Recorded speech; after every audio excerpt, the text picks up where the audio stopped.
Hi friends, வணக்கம். நான் உங்கள் Rama. Welcome back to Indian kitchen Tamil. இன்றைக்கி வீடியோவில் வாயில் போட்ட உடனே வெண்ணெயாக கரைகிற நெய் போலி எப்படி செய்யலான்னு பார்க்கலாங்க. நான் ஏற்கனவே நம்மளுடைய சேனலில் கடலைப்பருப்புலையும் கோதுமை மாவுலையும் செஞ்ச போலி அப்லோட் பண்ணியிருக்கிறேன்.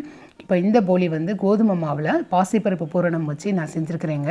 வாயில் போட்ட உடனே அப்படி வெண்ணெயாக கரையுங்க. நான் சொன்ன இதே மெத்தடில் நீங்கள் ட்ரை பண்ணி பாருங்கள். உங்கள் வீட்டில் எல்லாருக்குமே இந்த போலி ரொம்ப ரொம்ப பிடிக்கும். குழந்தைங்க அடிக்கடி இதை செஞ்சு தர சொல்லுவாங்க. போலி நம்மளுடைய பாரம்பரியமான ஒரு இனிப்பு வகைங்க. ரொம்ப ரொம்ப அருமையாக இருக்கும். எல்லா விசேஷ காலங்கள்லேயும் நம்ம இந்த ஸ்வீட்டை நம்ம கண்டிப்பாக செய்வோம். கண்டிப்பாக நீங்கள் இந்த மெத்தடில் ட்ரை பண்ணி பாருங்கள். வாங்க இன்றைக்கி வீடியோவில் நெய் போலி எப்படி செய்யலான்னு பார்க்கலாம். அதுக்கு ஒரு குக்கரில் ஒரு அரை கப் அளவுக்கு பாசிப்பருப்பு சேர்த்துக்கோங்க. இது 125 கிராம் இருக்குங்க. இப்போ இதில் நல்லா தண்ணி ஊற்றிட்டு 2-3 தடவை நல்லா கழுவி சுத்தம் பண்ணிக்கோங்க. இப்போ பாருங்கள், நம்ம நல்லா கழுவியாச்சு. இது மூழ்கிற அளவு தண்ணி ஊற்றிட்டு குக்கரை மூடி வச்சுருங்க. மூடி வச்சுட்டு வெயிட் போட்டுட்டு இது ஒரு 3 விசில் கொடுத்து நல்லா வேக வச்சுக்கோங்க. பருப்பு நல்லா வெந்திருக்கணுங்க. இப்போ இருக்கட்டும். ஸ்டவ்வை லோ டு மீடியம் ஃப்ளேமில் வச்சுக்கோங்க. இப்போ மாவு பிசைஞ்சிடலாம். ஒரு பேனில் 1 கப் அளவுக்கு கோதுமை மாவு நான் எடுத்துருக்கிறேன் இன்றைக்கி. இது கிராம் கணக்கில் 1/4 கிலோ இருக்குதுங்க. இப்போ இந்த மாவை இதில் போட்டுக்கோங்க. இப்போ இதில் போட்டுட்டு 1/4 டீஸ்பூன் அளவுக்கு மஞ்சள் தூள் சேர்த்துக்கோங்க. மஞ்சள் தூள் போடுறதுனால போலி கொஞ்சம் கலராக இருக்கும். அது கூடவே ஒரு பிஞ்ச் உப்பு போட்டுக்கோங்க. ஒரு அரை டேபிள் ஸ்பூன் வரைக்கும் நெய் சேர்த்துக்கோங்க. சேர்த்துட்டு இது எல்லாத்தையும் இந்த மாவு கூட நல்லா மிக்ஸ் பண்ணிடுங்க. இன்றைக்கி நான் போலி செய்கிறதுக்கு நெய் மட்டும்தான் பயன்படுத்தியிருக்கேங்க. இப்போ கொஞ்சம் கொஞ்சமாக தண்ணி சேர்த்து இந்த மாவை நல்லா பிசைஞ்சுக்கிடணுங்க. அதாவது சப்பாத்தி மாவு பதத்தை விட இன்னமும் கொஞ்சம் குலைவாக நம்ம பிசைஞ்சுக்கணும். பார்த்தீங்களா, இப்போ நான் வீடியோவில் காமிச்சேன். இப்போ ரொம்ப ஸ்டிக்கியாக இருக்குது பார்த்தீங்களா. இந்த கன்சிஸ்டன்சியில் நம்ம மாவு பிசைஞ்சிருக்கணும். இப்போ இது கூடவே இன்னி கொஞ்சமாக நெய் எடுத்துகிட்டு அந்த மாவு கூட சேர்த்து நல்லா இந்த மாதிரி ஒரு 5 நிமிஷம் வரைக்கும் நல்லா பிசைஞ்சு கொடுங்க. அப்போ நல்லா மாவு இன்னமும் சாஃப்ட் ஆயிருங்க. சாஃப்ட் ஆகுறப்ப போலி ரொம்ப மெதுவாக இருக்கும் சாப்பிட்றதுக்கு. இப்போ இந்த மாதிரி நம்ம பிசைஞ்சிட்டோம் பாருங்கள். கன்சிஸ்டன்சி இப்படி தான் இருக்கணும். இது கூட இப்போ கொஞ்சமாக எண்ணெய் ஊற்றிட்டு அதை நல்லா இந்த மாதிரி அந்த மாவு ஃபுல்லாக மேலே அப்ளை பண்ணிவிட்டு இதை மூடி வச்சுருங்க. 30 நிமிஷம் வரைக்கும் இது அப்படியே இருக்கட்டுங்க. இப்போ வாங்க நம்ம பூரணம் பண்ணிடலாம். பாருங்கள், பருப்பு நம்ம 3 விசில் கொடுத்து வேக வச்சிட்டோம். ப்ரெஷர் எல்லாமே குக்கரில் அடங்கிருச்சு. இப்போ குக்கர் ஓப்பன் பண்ணிடலாங்க. பாருங்கள், நல்லா பருப்பு வெந்துருச்சுங்க. இப்போது இந்த மாதிரி பதத்தில் நம்ம வேக வச்சுருக்கணும். ஒரு மேஷர் வச்சு நல்லா இந்த மாதிரி மசிச்சிருங்க. மசித்ததுக்கப்புறமா இப்போ இதில் 1 கப் அளவுக்கு நான் வெல்லம் சேர்த்துருக்குறேன். இது 250 கிராம் இருக்குதுங்க. இந்த வெல்லம் நல்லா துருவி சேர்த்துக்கோங்க. இதில் பாகு வெல்லம்ங்கிறதுனால இதில் கல் மண் எதுவுமே இருக்காதுங்க. அதனால் நான் அப்படியே சேர்த்துக்கிறேன். அப்படி நீங்கள் வாங்குகிற வெல்லத்தில் ஏதாவது இருக்குன்னு நினச்சிங்கன்னா காய்ச்சி வடிகட்டி சேர்த்துக்கோங்க. இப்போ அரை டேபிள் ஸ்பூன் அளவுக்கு வாசனைக்காக ஏலக்காய் தூள் சேர்த்துக்கோங்க. அரை டேபிள் ஸ்பூன் நெய் சேர்த்துக்கோங்க. சேர்த்துட்டு அந்த சூடோடையே இப்போ இந்த வெல்லத்தை நல்லா அந்த பருப்பு கூட கலந்துடணுங்க. பாருங்கள், இப்போ இந்த மாதிரி இருக்குது.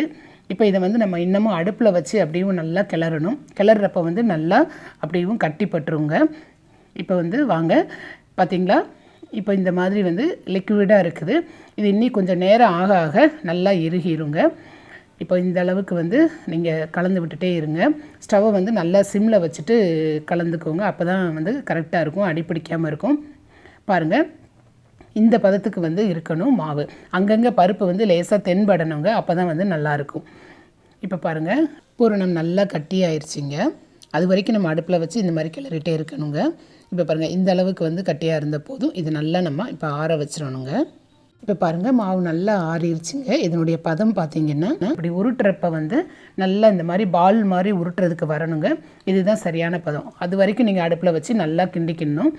இப்போ பாருங்கள், ஒரு எலுமிச்சம்பழம் அளவுக்கு நம்ம எடுத்துட்டு நல்லா இந்த மாதிரி உருட்டிக்கோங்க. மாவு கையில் ஒட்டுனுச்சின்னா கொஞ்சம் லேசாக நெய் தடவிக்கோங்க.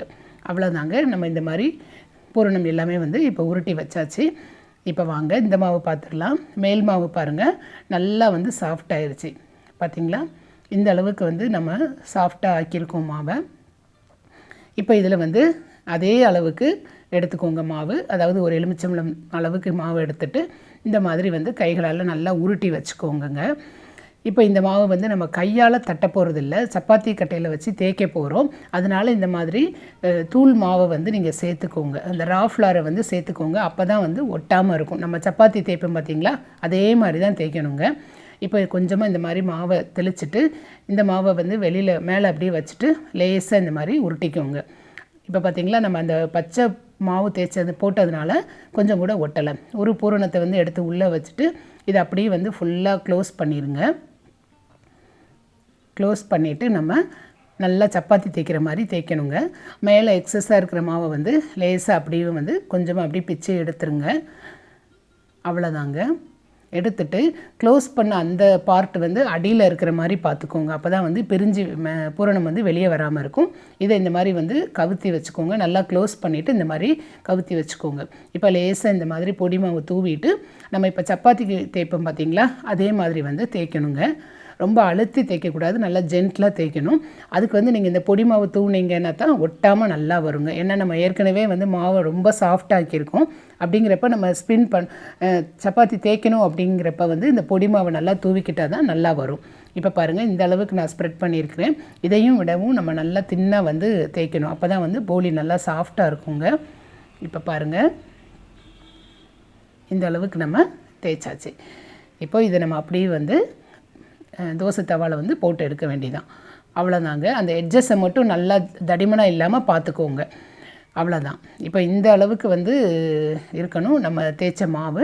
எட்ஜஸ் வந்து தடிமனாக இல்லாமல் பார்த்துக்கோங்க. இப்போ ஒரு தவாவில் வந்து கொஞ்சமாக நெய் போட்டுட்டு நெய் நல்லா உருகினதுக்கப்புறமா வந்து நம்ம தேய்ச்சி வச்சுருந்த போலியை வந்து அப்படி போட்டுருங்க. போலியை வந்து நம்ம சாஃப்டாக வேக வச்சுக்கணுங்க. ஸ்டவ்வை நல்லா லோ ஃப்ளேமில் வச்சுக்கோங்க. அப்போ தான் கருகீராமல் நல்லா வேக வைக்க முடியும். இது வந்து சப்பாத்தி மாதிரி ரொம்ப நேரம் வந்து அப்படியே நம்ம பேனில் வச்சுருக்கக்கூடாதுங்க. லைட்டாக 2 பக்கமும் திருப்பி போட்டு 2 பக்கமும் லேசாக வந்து நெய் பூசிட்டு நம்ம அப்படியே எடுத்துடணும். அப்போ தான் வந்து போலி நல்லா சாஃப்டாக இருக்கும். இல்லாட்டி ஒரு மாதிரி ஹார்டாகிருங்க. இப்போ பாருங்கள், ஒரு பக்கம் வெந்துருச்சு. நம்ம லேசாக நெய் பூசிட்டோம்.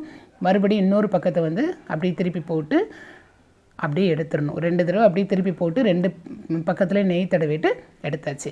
அவ்வளோதாங்க. நம்ம இப்போ சூப்பராக ரெடி பண்ணிட்டோம். மணக்க நெய் போலி ரொம்ப ரொம்ப எக்ஸலண்ட்டாக இருக்கும். பாருங்கள் எவ்வளோ சாஃப்டாக இருக்குன்னு. சாப்பிட நம்ம சாப்பிட்டுக்கிட்டே இருக்கலாம் நான்ஸ்டாப்பாக. கண்டிப்பாக இந்த மெத்தடில் வந்து நீங்கள் நெய் போலி ட்ரை பண்ணுங்கள். ரொம்ப ரொம்ப நல்லாயிருக்குங்க.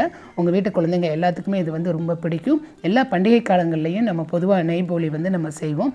இது வந்து கண்டிப்பாக நீங்கள் ட்ரை பண்ணுங்கள். ட்ரை பண்ணிவிட்டு உங்களுடைய ஃபீட்பேக் வந்து என் கூட ஷேர் பண்ணிக்கோங்க. இந்த வீடியோ உங்களுக்கு பிடிச்சிருந்துச்சுன்னா மறக்காமல் இந்தியன் கிச்சன் தமிழ் சேனலுக்கு வந்து சப்ஸ்கிரைப் பண்ணுங்கள். தேங்க்ஸ் ஃபார் வாட்சிங்.